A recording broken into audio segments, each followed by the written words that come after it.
I'm Amelia Moreland, and I am a hypnotherapist and I do music. I today want to teach about why people lie and how to stop being the liar. If you have a case of diabetes and you don't know how to get rid of it, this is absolutely for you. When we see someone lying about something, we can be looking at an adult, we can be looking at a small child, but we look at what they're trying to protect, and it's usually their reputation or their access to something in some form or way. They get caught for cheating, breaking a rule, an object, hiding an intention, making a mistake, and they're really afraid of being exposed in that moment because they kind of maybe thought they'd get away with what they were doing. They were just having fun. They weren't really thinking too deeply into it, but now that they're being exposed, there's like this loss of survival in a way that's at stake for them. And they weren't conscious enough to think past what they were doing to maybe just not do the thing or be more honest about it whenever they were getting into it. This is just survival response. This is fight, flight, freeze, fawn in the nervous system. A lot of people are talking about nervous system work these days, and it's really incredible that all this stuff is coming out because I have seen people in my life, all my life, just living dysregulated and not really seeming to have the tools to bring it back down to a healthy place. So I use this number line. Don't look at the top one yet, but I use a number line to kind of gauge the nervous system. So on this side, we have, don't look at my chicken scratch, we have the parasympathetic side. That's not written on the paper. That's okay. The parasympathetic side is when you are resting and digesting. That's when you have all the problem-solving skills that you could possibly need. That's your creative flow. Everything is fine. If a problem comes up and you're regulated into this space, finding a solution is easy. It's very chill. You're not freaking out at this point. Something could be exciting to you, like happy, exciting, or something could be stressful to you. And you can slowly kind of gradually build up in the scale. So this is like a feeling in your body where your stress hormones are starting to kind of go up. And sometimes it's not necessarily a bad feeling, but you kind of will get closer to this danger zone. And this is the sympathetic state. This is the state that you can be in when you really need people to actually be sympathetic with you and to you, because you're probably wilding out and you might be acting like a fool. So this side is, you're not rational. You are not conversational. Like, this is where you see people, they are defensive, they're yelling, they're kicking, screaming, throwing things, saying things that should never be said to anybody ever. And you're like, wow, whoa, and you can't talk to them. Or this is somebody that's completely avoidant, completely shut down. Or sometimes these people are people-pleasing to death. They are literally like, oh my gosh, like, this is where if you feel like the only chance to survive in your environment is to make everyone else around you happy, this is fawn. That's the fawn side of this. So if you are living in a state of excitement or arousal in your nervous system and you never quite can regulate it back down, you only have so far in yourself until you're past the point of no return. This is like, you know, maybe something really good's going on for you and you're excited, but then like something could go wrong in between and then it just pushes you over the edge. So when people are lying, they're caught for it and they're exposed. Before they were caught, they were kind of living here because they were living on the edge. They were living in a place where somebody might find out about my secret pretty soon. And then when it gets exposed, here they are in the edge. And so that exposure feels like, if you were an animal and you were exposed, like what would that feel like? Your back would be open, you don't have anywhere to run, or maybe you're cornered. When people are feeling cornered, they'll start attacking you. And the problem with that is, hurt people hurt people. People that are freaking out, freak out, So when you're dealing with that, on the other side of it, you're not dealing with a rational person. Like, you can try to reason with them and talk to them and work with them and everything, and it's just, you're not going to get anywhere, and you're going to be like, damn, like, why isn't this going anywhere? What am I supposed to do with you? Like, that's a point where if you are able to regulate yourself while you're dealing with someone in that space, you need to just cut them off, probably. And not out of an animosity type of thing. I mean, I don't cut people off because I'm mad based off of what they're doing to me. It's more of like, I see that you live in this state where you can't regulate yourself, or you're choosing not to. You're choosing to bypass all the massive amount of tools we have in today's world, and you just don't want to come back to this planet and into alignment. And that's enough for me to be like, okay, no hard feelings, but I'm done here. This doesn't fit where I'm going with my life and everything, and it's not good for me. And this ability to kind of look at someone and scale where they might be on their nervous system and their consciousness level is my tool of discernment. And when you're someone that's in the middle of that, and you're the one with the diabetes problem, how do you feel in your body at that point when you're protecting yourself with everything that is absolutely not the truth until you start believing that is the truth? And then you're further disconnected from reality. Like, we know, and you know that you probably did something you weren't supposed to do, and then you lied about it. So it's like there's the familiarity of what you think your identity and your reputation is, and then there's like the reality and the truth that it might not be so great. And are you lying to other people about who you are and what you've done because you're just so uncomfortable with your own truth? And if you're that uncomfortable with your own truth, like, why are you picking that for yourself? Like, you have free will. You came to this life with lots of choices, even when it doesn't feel like you have choices. But when you're dysregulated, you're gonna not be able to see your choices that you have. If you can at least acknowledge that you are in a state of dysregulation, you can get to the point where you do see the choices you have. Because every single person who's dysregulated says, I don't know about you, but you don't know my life, and you don't know how little choices I really have. And that feels like truth. That feels like reality. And that's just the symptom of being in the state of wild now.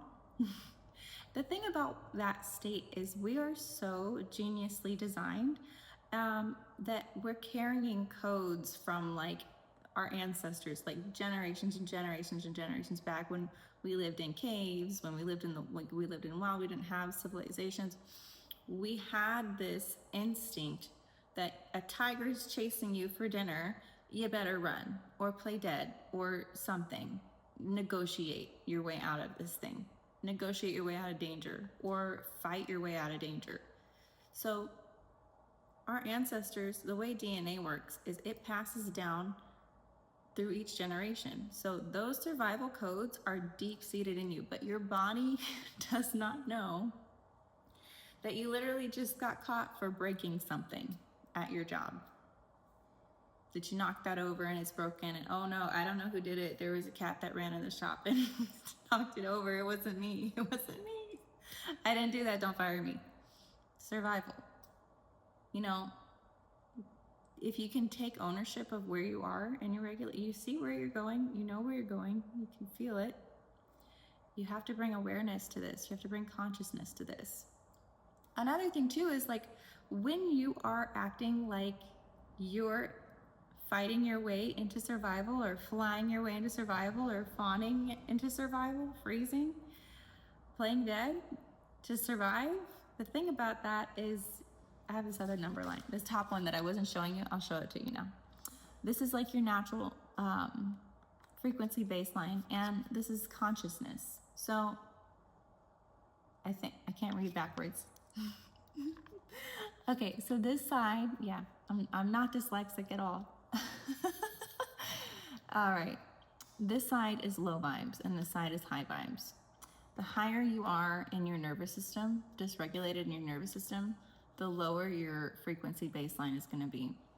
Now, everyone has a baseline that they stay at. Like, let's say you're like in the middle, like this is a 5 and this is a 6, right? So let's say you're always at a 5 and then something really great happens and you get excited. You kind of go up, you go up a little bit in frequency because you're like, oh, everything is good. Everything's wonderful. I'm so happy. I'm so grateful. This is wonderful. And then some time goes by, the good thing kind of wears down, your life is still the same, you know, everyday thing. You kind of go back down to a 5. Now, let's say some bad things happen. Like, let's say you're fighting with your family and somebody dies, and then you're like, crying yourself to sleep every night because you miss your friend that died. You know, your frequency drops lower. And when your frequency drops lower, you're higher in the arousal scale. You're closer to being dysregulated, like survival dysregulated, as if you're some type of prey out in the wild. And that's when predators will sniff you out. You are predator bait. Your frequency level is low. You are easy target. You are maybe wounded kill already. And this is when also we notice like maybe the predatorial person maybe seems a little higher vibe than you in that moment. So you might even gravitate towards them. This is dangerous. If you have no consciousness of your ups and downs and what they mean to you, what they mean in your nervous system, it's dangerous. So by the time you start regulating up back to your natural baseline, which was a 5, you're looking at the people around you that you attracted in this, and you're kind of like, oh, ew, I think I need to cut some ties. I think maybe, wonder why this relationship is so toxic. I wonder why. This is why. This is exactly why. So how do you permanently like move your vibration up, frequency up, where you're not dealing with this, where you constantly, you find ways to regulate yourself. There's all kinds of ways to regulate yourself. In the moment when you're feeling triggered, you can do things with your body that help you feel more in your body. When you're feeling like headspace, overthinking, all of your energy is up here and your thoughts are all up here, you're in survival mode. This is all survival space, which is funny because like your root chakra and all that stuff is down lower. But if you don't pull yourself back into your body, your actual survival space is ungrounded. If you're out here, you're not grounded. So there's things that you can do like orienting. There's I do this stuff with my clients all the time where we constantly go over the triggers that they're dealing with, and we just orient them back into their body, and we zoom out of the problem. A lot of times I tell people, you know, if this was is this going to be a problem next week? Is it going to be a problem next month, next year? What about in 10 years? Are you going to be laughing at it, or are you not even going to remember it? And that space and time kind of tends to put perspective back into the space of it. But that's good for people that can't stop lying, because zoom out. Take yourself out of this moment of exposure. And let's look at the truth of where you really are. And how do we get on board with the truth of where you really are? Does it need to change? Do you want to change? Some people don't want to change. I have a lot of friends that I have talked to, and I'll listen to them and I'll hear them crying about their life, and I'll kind of give them like the little magic pill answer, you know, if you just change this part. And they're like, yeah, but that's not going to work for me, or this, they're dysregulated. Of course, they're not going to see it as a solution. They don't have solutions on their radar. There's nothing going on for them on their radar. They're not available to solution thinking. So I have like note cards. Let me see if I missed anything. Let's see. I started mapping out notes for my videos. I don't like notes. I'll be real honest here. I don't like notes. But I realized when I'm trying to film, if I don't have notes, I am rabbit trailing real bad, which makes sense because I have to have like my notes in front of me when I'm in session, and I'm like, I don't know why I thought I could freelance that. Maybe someday I will, but not today. Let me just make sure I haven't missed anything great. So yeah, the higher you are on survival, the lower your vibe, the more likely you are to attract predators. You don't want to be predator bait. If you always wonder why people just flock to you that want to like tell you everything, their sob story, their deep wounds, their, can you help me with this? Cause I'm, and then you realize once you start helping them that you're probably going to be helping them like that forever, and then some more, and they're just starting to suck you dry. And it's like, it's a different type of predator. And like, you gotta realize, like, you have to put your boundaries in place. You have to be able to regulate yourself, value yourself without helping those people because it gives you validation, and stop being available to become predator bait. That sounds really harsh, but it's really true. And your proof of like subconscious healing is literally when new traumas can't even hit you like they used to. It's like when you do raise your healing up to a level that, now you are in a regulated state consistently. Now you are in a place of healing. Now you are in a place where every time when a trauma tries to hit you again, you're now in a place where you can look at the situation with a regulated mind and a problem-solving thinking. You've leveled up. You've leveled up to the point where people that are predatorial look at you and walk away because they're like, sniff that one out. I won't be able to fool them. And it's like the best feeling in the world when you get to that space. I can't tell you, man. It's the best feeling in the world when predatorial people stop looking at you like you're an option to use. So if you need help figuring out where you are on the nervous system regulation, if you're not quite sure where you land on that stuff, if you want exercises and support, I offer all kinds of sessions for that kind of stuff. I do root cause extractions where we get to the bottom of why you're constantly in dysregulation. I have pathway refinement options as well, where you might have like, it feels like all these different problems, but I promise you they're just like legs to the octopus, which is the root cause. And sometimes sometimes people get by with just doing like coaching, one-on-one coaching, and tech support as well. But that's also like, you got to get through your triggers. Like, you're never going to be in life where you're not triggered. You got to learn to heal through them. You have to learn how to start using your triggers like your teachers. And they're like your friends. They're like your friends that are just poking you to, hey, this is a problem for you.